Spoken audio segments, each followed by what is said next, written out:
This is MACo County Council member Josh Hastings speaking from the capital of Delmarva, Salisbury, Maryland, and you are listening to the absolute best source for Maryland policy and politics, the Conduit Street Podcast.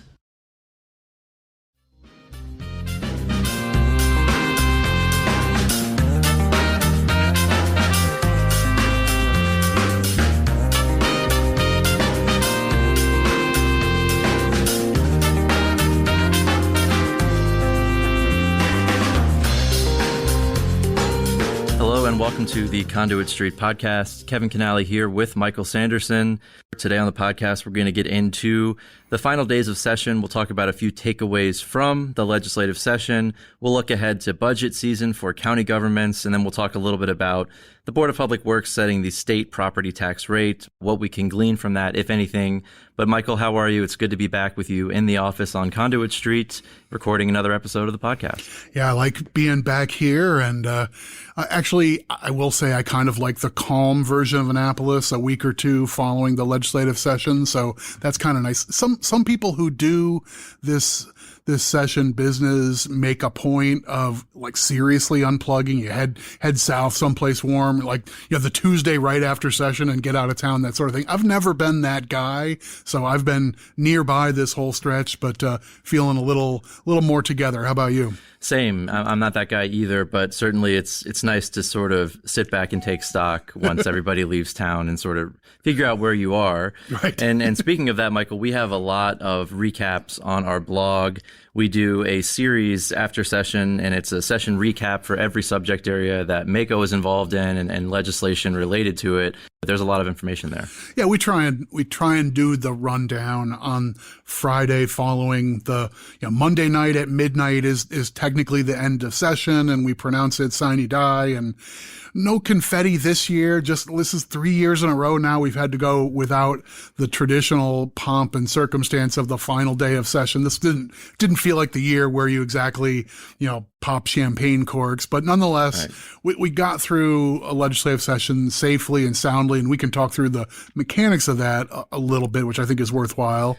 But what we feel like we owe the county community and others who read and follow our media is, here's a quick rundown of the issues that affected local governments and where they ended up. And what tends to happen is those last few days of session, you come in on Thursday or Friday with 3 or 4 days left.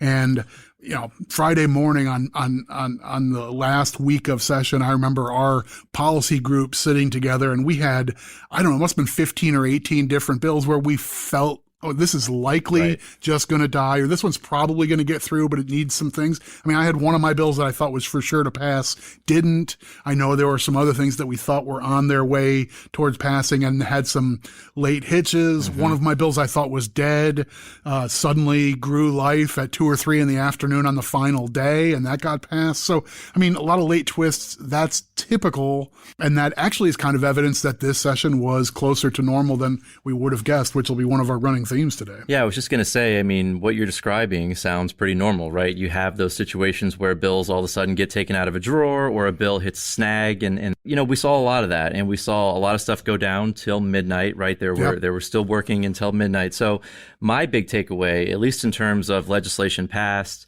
and process in terms of moving bills, it didn't turn out the way we thought it might.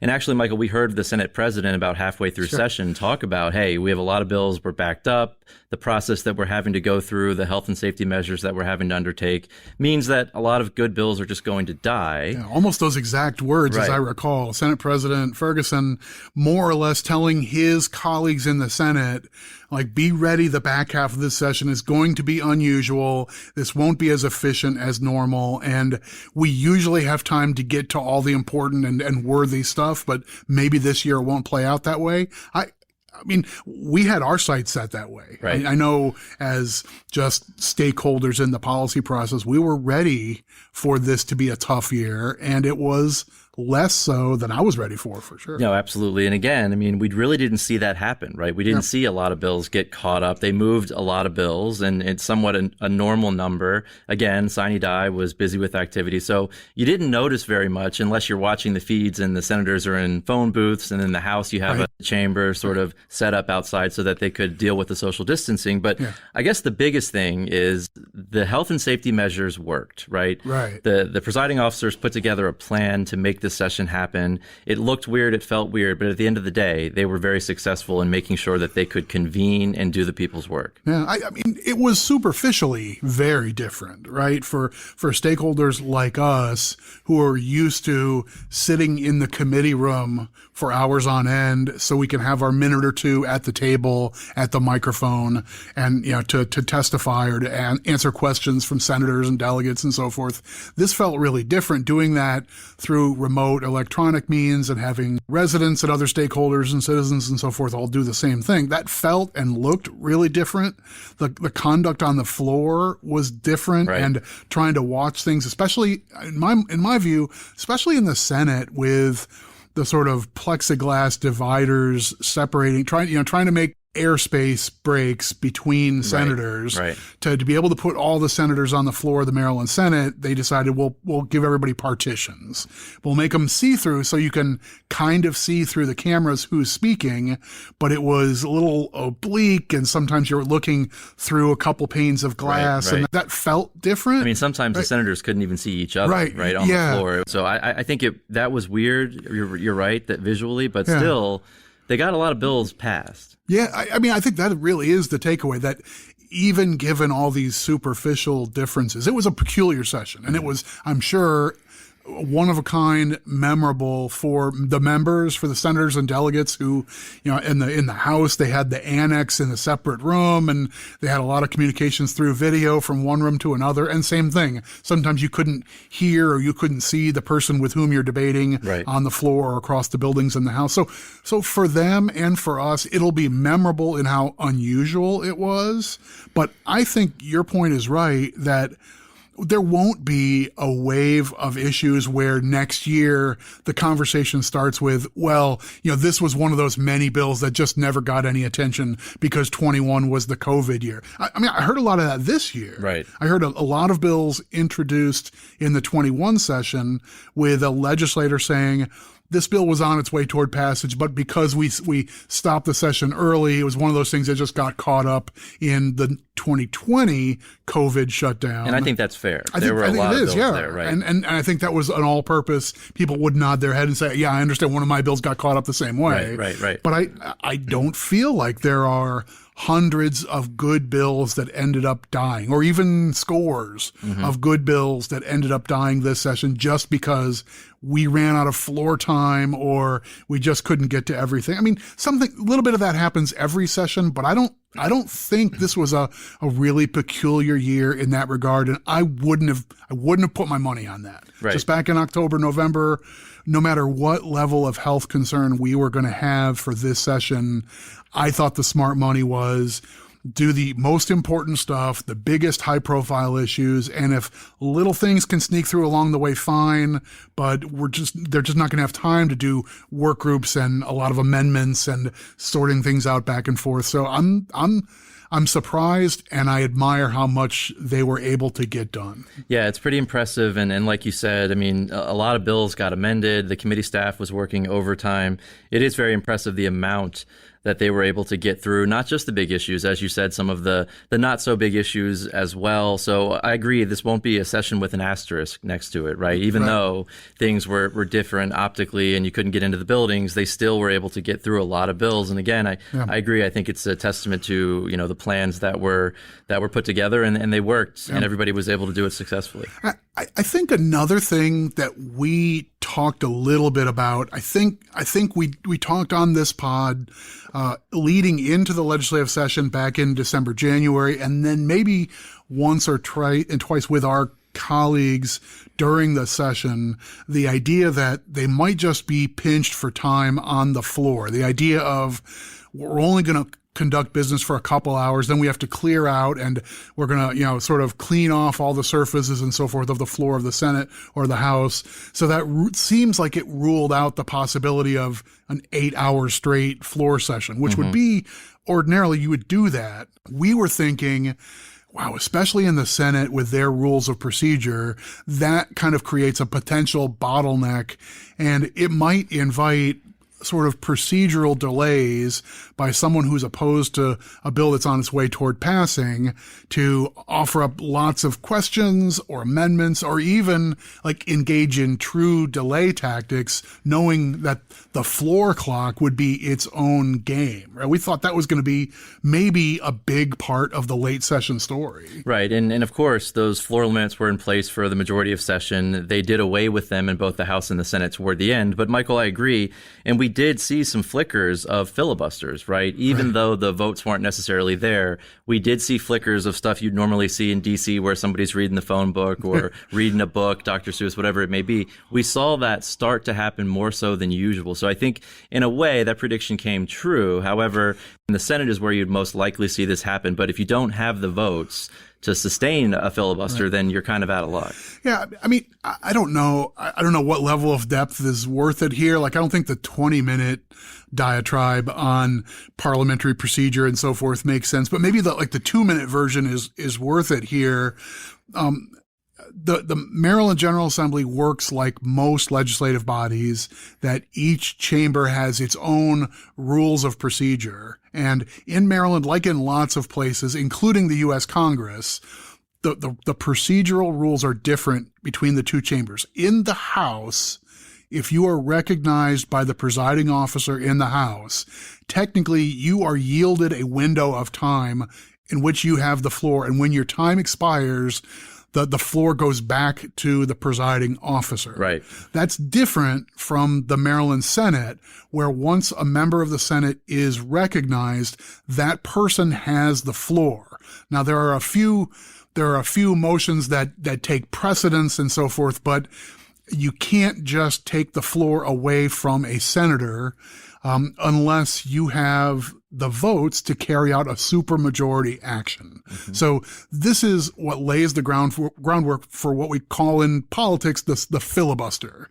And the idea being, once a member of the Senate has the floor to ask a question or to offer an amendment or to engage in debate, then she doesn't have to release the floor. It's like having the conch shell on the island, in Lord of the Flies, right? Well, that's the person who has the ability to speak, and it takes a supermajority. In the Maryland Senate, it's a 3/5 vote to basically say we're going to limit debate and cut things off after a fixed period of time. Right.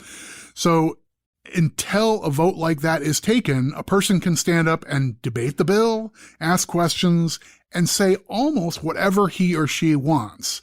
I think honest people can disagree about whether a filibuster rule or a set of procedures that allow a filibuster, whether that's a good thing. And the U.S. Congress is in the middle of that political debate right now. Right. You can probably have the same debate about the Maryland Senate and lots of other legislative bodies. But because that does exist, I felt like the threat of a filibuster mixed in with these potential time limits on the floor could have been an opportunity for lack of a better term, obstructionist efforts. Right. That we don't want this bill to pass, and so we're going to shut down the entire Senate. And in Maryland, we've seen this sort of thing happen in the past. Sometimes you lose the entire day Tuesday with 4.5 hours of just dribble the ball kind of debate. And basically what this comes down to is, do you have the votes on the floor of the body to say enough is enough, it's time to limit the debate? Mm-hmm. And sometimes that can be a tough thing to do, and sometimes you'll have members who are in the middle of the political spectrum will be tortured on whether to vote for, to tell your colleagues stop talking sometimes feels like a difficult thing to vote for. That feels kind of personal. Right. And I find it interesting because I always wonder when you kind of know when that's coming. Normally it will be the majority leader will stand up and ask for that motion. And I always wonder, how long do you let somebody go before you say enough is enough? Right. And I guess it depends on that day, the issue at hand, whether or not you actually think there is a lot to debate or whether or not someone's just rambling on and on. But I do find it fascinating as to when you actually make that motion and cut somebody off. And it is a tough vote for your colleagues to have to make, right? To say, Michael, enough is enough, Senator, sit down. Right. So I mean, effectively the vote is sit down, right? And to have, 60%, that's 29 votes in the Maryland Senate it takes to say, forget what the rules are. We're going to limit debate on this and hear what the limits are going to be. Anyway, it happened a couple of times. I was listening to the floor 2 different times. I don't know if it was more than that, but at least a couple times this session in the last week or week and a half, they had to invoke a cloture motion, which is to shut down debate after a limit of time and so forth. And both of those were on topics that were sensitive issues. And I think the majority was right that this was tending toward a debate for the purpose of extending debate. So it's like, I'm going to read this report and I'm on to page 3 of what I'm reading. It wasn't like I'm going to read you the one paragraph because this is powerful. Right. So I'm going to read you the entire report. And at some point, some members will say, all right, enough's enough. So I mean, I guess in the final analysis, I thought the ingredients were there for a rocky finish for high profile and controversial issues and possibly for things that were backed up behind them. And I have been sometimes a stakeholder in years past. I've been a stakeholder in a bill that wasn't the controversial bill, but the controversial bill was sort of ahead of it in the queue.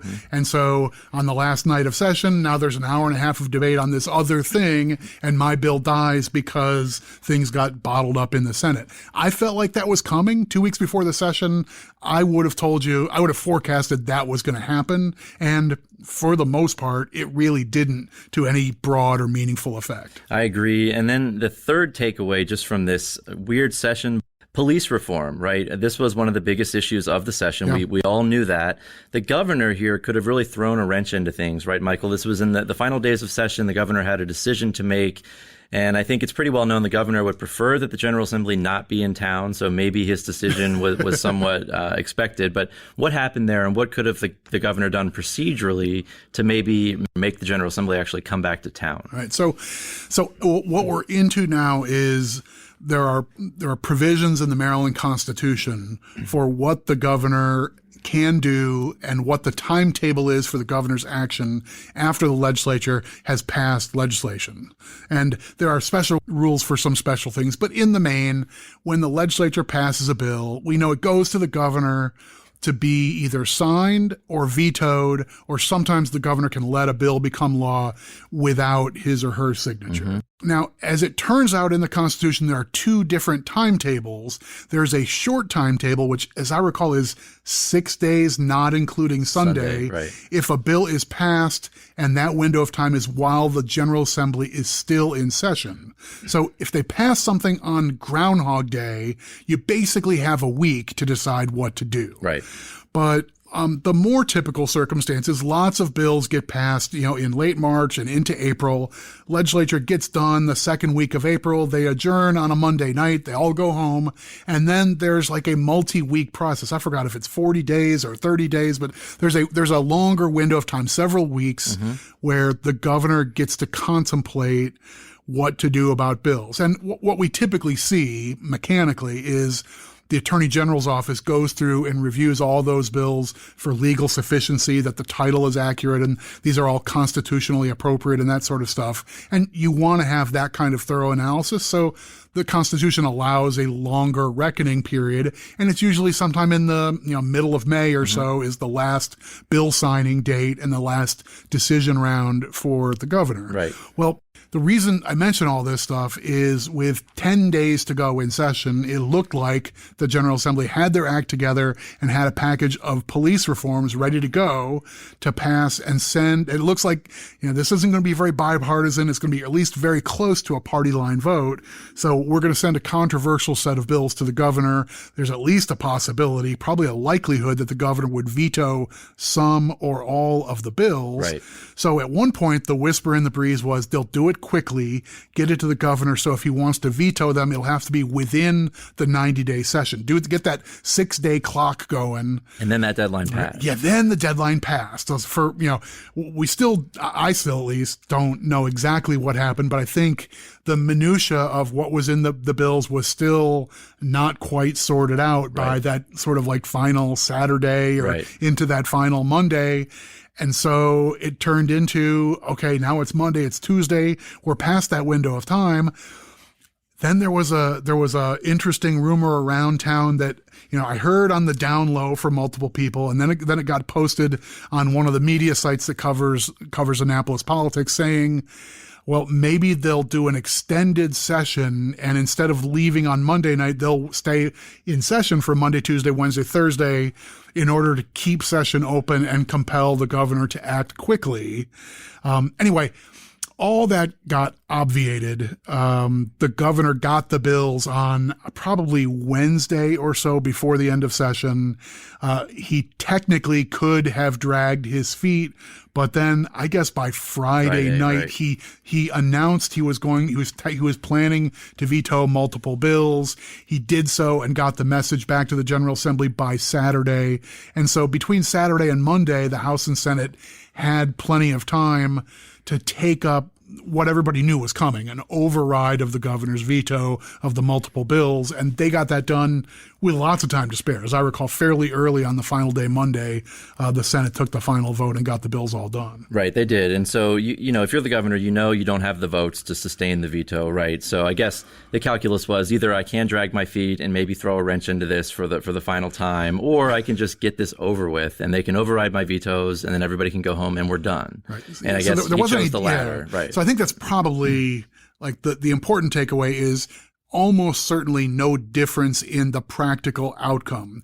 These bills weren't emergency bills that were effective the day of being enacted. There wasn't anything super urgent or super quick about it. So if the governor had just decided in the middle of May to veto the bills, General Assembly could have done a special session or even could have waited until January to override the vetoes, and it would have been the same outcome. Right. So, rather than making this into a spectacle and having, the political class like us, cuck and wonder what's going on and so forth, we ended up basically just saying, okay, it's done, taken care of, bows on it, so fine.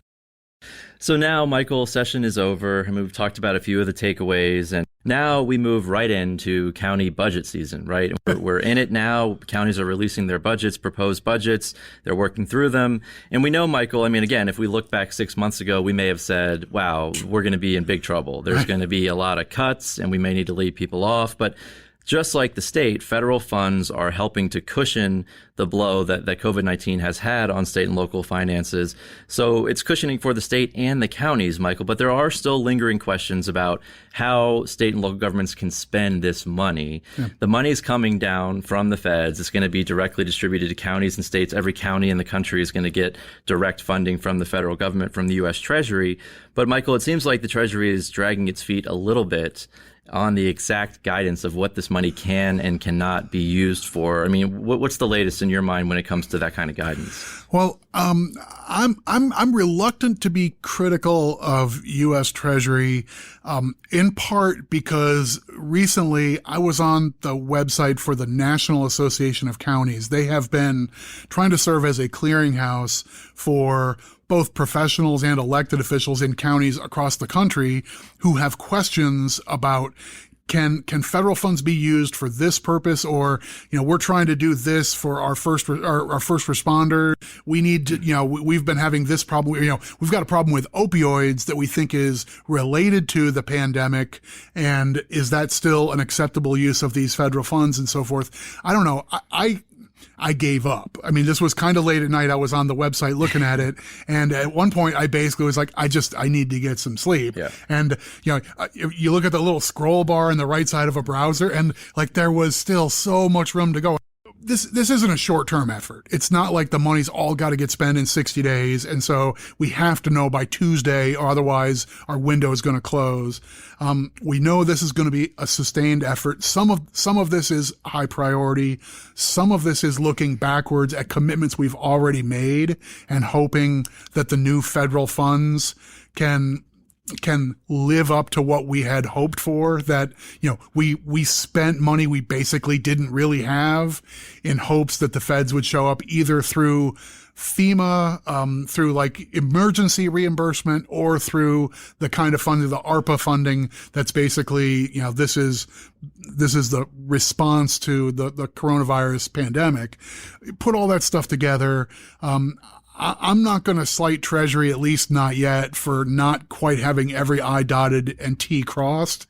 But I think in the weeks ahead, we'll see more and more details come together. That might be cold comfort if you're a county budget officer. Your budget year starts July 1. You need to send out tax bills with a tax rate printed on them by sometime in late June. And so you need to have your decisions made in advance of all that. Most counties have either announced or just about to announce their proposed county budget. They go through a public process to discuss all that and consider their options, hear from the public and agencies and stakeholders and so forth. So that's what the weeks ahead look like. And if you're still like uncertain, hey, I've got $400,000 that I'm hoping federal funds will take care of this. If not, then I need to magic some county money somehow. And that's a big number in my smallish county. Then it's easy for me. I don't build a budget like Chris Trumbauer from Anne Arundel County and his counterparts from other jurisdictions. I don't build a budget for the county. You and I aren't in that business exactly. We work with all those folks, but it's easy for me to say, the feds will figure it out. Give them time. But I guess if you're trying to actually propose all this stuff and get it ironed out at your county level, you'd like to have some solid answers. Yeah, absolutely. I mean, we have with our county budget finance officers affiliate, they have email threads going back and forth, and they're collaborating and talking about, well, what about this and this? Well, we think that's probably going to be covered, but we don't know for sure. So yeah, when you're talking about being in that seat, I think it's a lot different than on the sidelines in terms of, well, the feds will get it together at some point. I will say it looks like in terms of the breadth of what this money can be used for and the timeline in which counties can use it, much better than the CARES Act, which we talked extensively about. This gives us a lot more time, and I think that's to your point of there'll be some time to figure this out. It doesn't have to be today. Yeah, and remember in late 2020, we got into November and December, and the clock was ticking, and the advice was going out saying we can't really rely on Congress doing anything. And so if they can't actually get any action taken, even after the election is done and, basically all the dust has settled more or less on that, even in the lame duck session of Congress, we might not be able to get anything done. And without them acting, there'd be no extension. So you might be in a use it or lose it situation. It was really awkward for a lot of our jurisdictions saying, well, we're going to go buy a lot of protective equipment. That seems like a safe thing that we have months ahead of still needing gloves and masks and things for our first responders and the people who are doing, working in clinics and in healthcare and the like.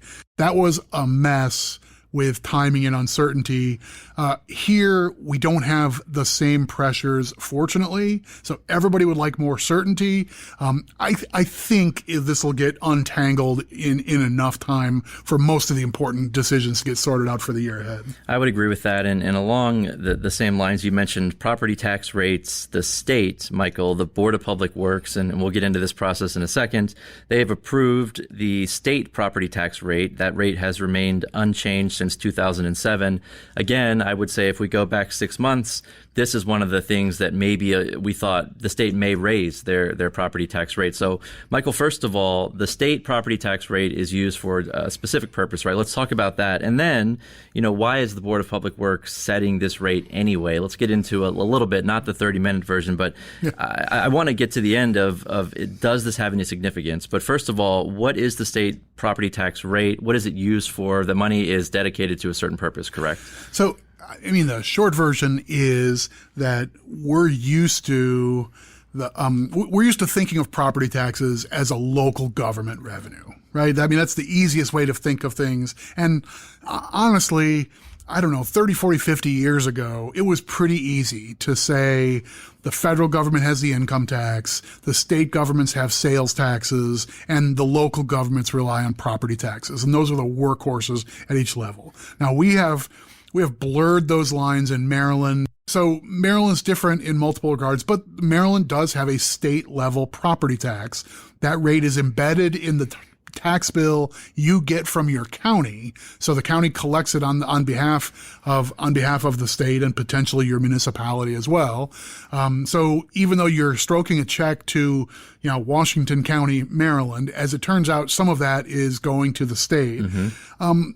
The state has a pretty clever system that the state's property taxes are used first and foremost. It goes into a special fund, and the first element is pay off the debt service on the money we owe to bondholders. Right. And we've had a couple conversations. We brought in a guest speaker talking about bond ratings and what that stuff, credit worthiness and that sort of thing. The bond rating agencies like this. Right. So like, like fashion this backwards a little bit. The idea that Maryland has a system where this is a pretty predictable revenue source. It doesn't bounce around like corporate taxes or even personal income taxes. Property taxes are relatively stable, and by design they are. So you can pretty comfortably set your rate and know that much money is going to come in for the coming year. So stability and predictability is exactly the language that Standard & Poor's and Fitch and Moody's love to hear when they want to hear, is your jurisdiction going to be reliably able to pay off the bondholders? So, if I loan you money, that's effectively what buying a bond is. I'm going to loan you money and you go out and build that road or you build that new school or whatever. As an investor, I'll loan you money and you're going to pay me back with interest. I want to know that you've got it. Maryland has a really good argument that we will have it. Yes. And so they kept that rate stable. And again, this is one of the things that maybe we thought if COVID-19 really took grip on our state and local finances, if the state was in big trouble, if the feds didn't come through, this could have been somewhere where they had to raise that rate for the first time since 2007, but they didn't, Michael. I want to ask you, can we glean anything from that? Can we say, well, it looks like the state feels like they're in pretty good shape. Right. They have enough money to pay off all their debt service. So things aren't bad. If anything, what does this say about the state of our finances in Maryland and the economy generally? Right. It feels, so I think it's a fun game to play. It's a little bit like people who are macroeconomists. Every time the Federal Reserve meets and they set interest rates, the whole universe, now social media, every economist has a social media account and everybody's out running around talking about, well, here's what I read in the guidance. Look at this sentence. This is what I think that means. Trying to interpret every word. Right? So like we're playing a similar game here to some degree that they hold firm on the tax rate for now. Does that mean everything's just, copacetic here? Or is it really just an indication that short term, we're not in a cash crunch? We're not digging into an inordinate amount of general fund dollars to make good on our debt service. Right. Which of those is it? I'll bite. I'm inclined to say there's no real news here. I would think that it's not like the board sat down and said, the rate is here and we expect it to stay here for the next 5 years or anything forward looking or like semi promises along those lines. This is just for 2022. Right. And I think it's pretty likely that the rate will stay the same. Mm-hmm. There's a reason why it's been almost 15 years since we've done anything with those rates. And it was as I recall, a pretty long window before then. Right. So it's no surprise that it's pretty stable year to year. And if in a given year it turns out you need a little bit of cash out of general funds to cover the rest of the debt service, the state's been able and willing to do that. And it's not like that's been a big, difficult political decision. So I think on balance, the reason it's worth asking is, and I feel like we've talked about this on the pod before, I think the reason it's worth asking is the Maryland economy and the American economy is still like hiding under a sheet. Mm-hmm. And I don't think anybody has a really keen insight as to what's really going on beneath the layers of federal support that have been deliberately applied to keep us from falling into financial chaos. Right. So the big question is, what is the economy really? When you take away all the federal money, the feds did their job. They kept the economy afloat. But once that money dries up, what do things look like? Right. It's like when you drain the ocean, what's left? And you're looking around. Right. Yes. And I feel like, are there rocky shoals right under us, and we're just not noticing it because it's high tide? Right? Great, yeah, exactly, So, exactly. And like this week, if I'm remembering correctly, I think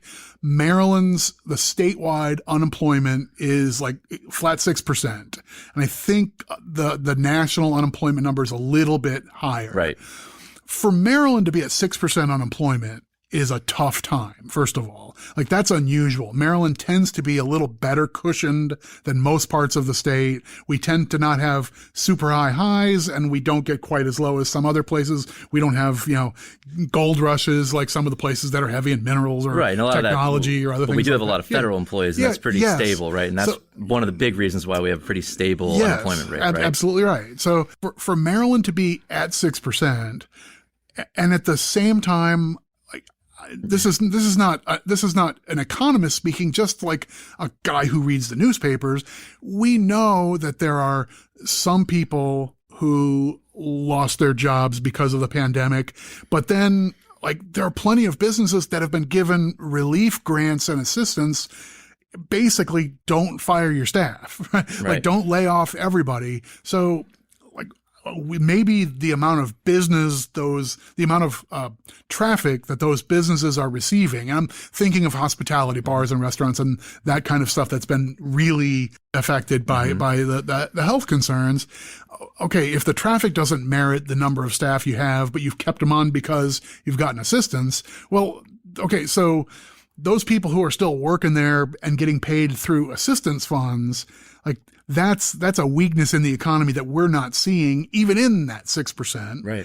And then we know that there is a stripe of people in Maryland and elsewhere who just have given up. Right. They stopped looking. Right. We don't count unemployment in terms of sort of work age people without jobs. It's mostly counted as people who are seeking jobs and can't find them. Right.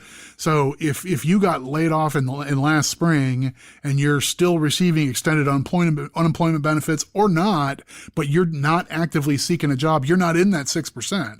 I don't know what the real number, what the real U6 number is or whatever in economist terms for Maryland or America is right now. If you were to reveal all, if you were to peel back these layers of assistance and aid, I mean, it's not like this is an accident, right? The federal government said it doesn't serve our interest to have the economy fall apart, and then the resources won't be there for someone to take that 911 call when you're in distress. We don't need that, so let's avoid that happening.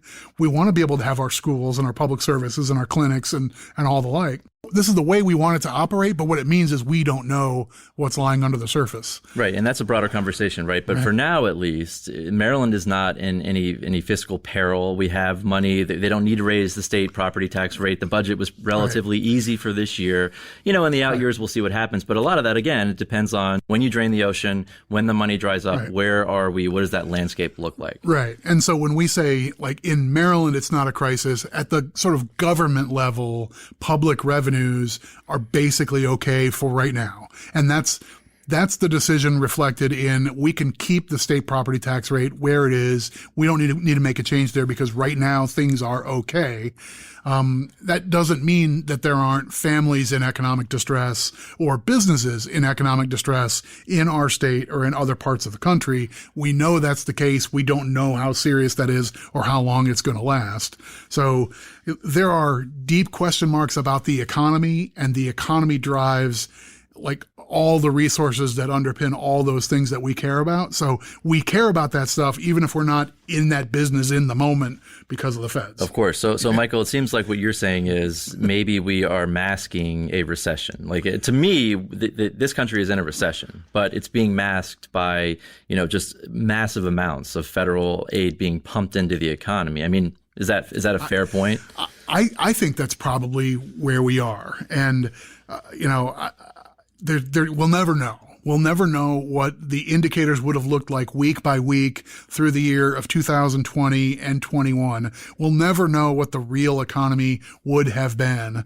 But I think, I genuinely think, not because of government shutdown orders, but because of people's hesitance to be out and to do things, right, that leads to uncertainty, that leads to people being less likely to make long-term decisions.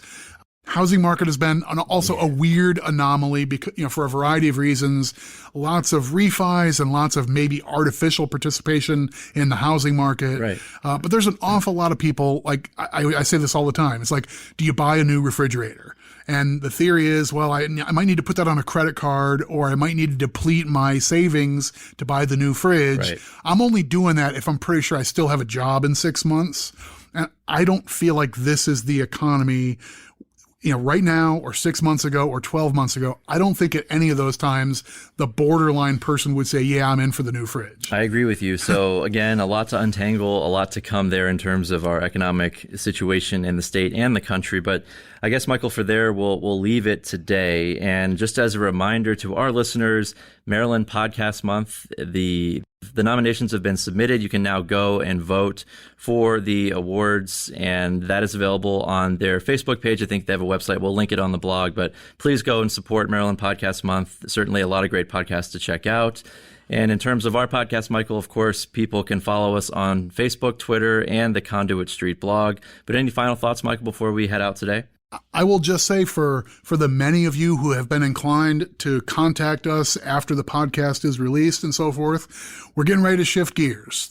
Getting into the warmer months, and the General Assembly has left town. Last year was our first year of getting into forays of having guests and doing remote recording with a variety of invited guests.